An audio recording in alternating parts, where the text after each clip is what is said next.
ધારીમાં Ismaili civic India દ્વારા 78મા સ્વાતંત્ર્ય દિવસની અનોખી ઉજવણી કરી તેમના દ્વારા રક્તદાન કેમ્પનું આયોજન કરવામાં આવ્યું। ધારીમાં ઇસ્માઇલી સિવિક ઇન્ડિયા દ્વારા રક્તદાન શિબિરનું આયોજન 78મા સ્વાતંત્ર્ય પર્વના ઉપલક્ષમાં અનોખી ઉજવણીના ભાગરૂપે કરવામાં આવ્યું। બ્લડ બેંકોમાં રક્તની કમીનો સામનો કરી રહ્યા છે તે દૂર કરવા રક્તદાન શિબિરનું આયોજન કરવામાં આવ્યું। 78મા સ્વતંત્રતા દિવસના અવસર પર ઇસ્લામિક સિવિક ઇન્ડિયા દ્વારા સૌરાષ્ટ્રના એક સાથે 22 સેન્ટરમાં બ્લડ ડોનેશન કેમ્પનું આયોજન કરવામાં આવ્યું। અમરેલી, બાબરા, ધારી, બગસરા, ખાંભા, ઉના ખાતે બ્લડ ડોનેશન કેમ્પનું આયોજન કરવામાં આવ્યું।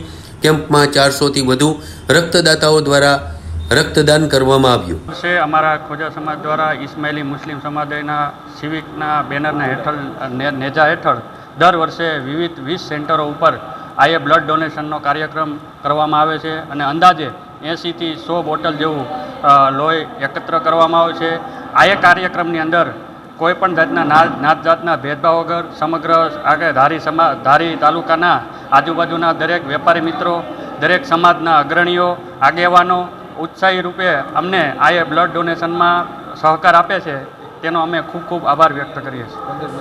અમે ઇસ્માઇલી મુસ્લિમ સમુદાયમાંથી છીએ અને ઇસ્માઇલી સિવિકના બેનર હેઠળ સ્વતંત્રતા દિવસ નિમિત્તે ગુજરાતભરમાં 20થી વધુ જગ્યાઓ પર ઇસ્માઇલી સિવિકના નેજા નીચે શિબિરનું એક ભવ્ય આયોજન કરવામાં આવ્યું છે। ઇસ્માઇલી સિવિક એ આપણા સમુદાય દ્વારા આપણી આસપાસ રહેતા લોકોને મદદ કરવા માટેની એક અનોખી પહેલ રહી છે। અમે વિશ્વના વિવિધ ભાગોમાં આરોગ્ય સંભાળ એ સિવાયના અનેક સેવાકીય ઇવેન્ટ્સનું આયોજન કરતા રહ્યા છીએ।